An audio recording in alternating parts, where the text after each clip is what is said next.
I think you would probably agree that we live in an incredibly selfish, self-centered, self-gratifying, self-promoting culture. So the problem is that if you want to follow Jesus, Jesus' teaching is diametrically opposed to a self-centered, selfish, self-promoting culture. He calls us, invites us to be selfless, denying self, and taking on the very nature of a servant. In other words, as Jesus followers, serving is not just something that we do. It's an action that reflects who we are.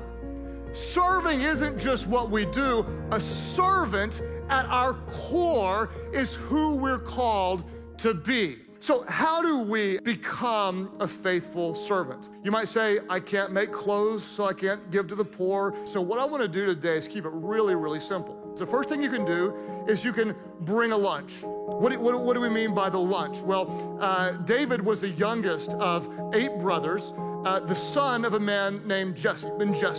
The older brothers were out fighting at war, or at least preparing to fight, and the father said one day, son, I need you to do something. It may not look important, but it's important to God. David, you want to one day fight in the battle? First, you bring a lunch. First, you're willing to do what may seem insignificant. What you may do may feel like it's behind the scenes. If you want to be great, you serve. The greatest among you is a servant. And one of the ways you can do this is simply being obedient to bring a lunch. The setting is just before Passover.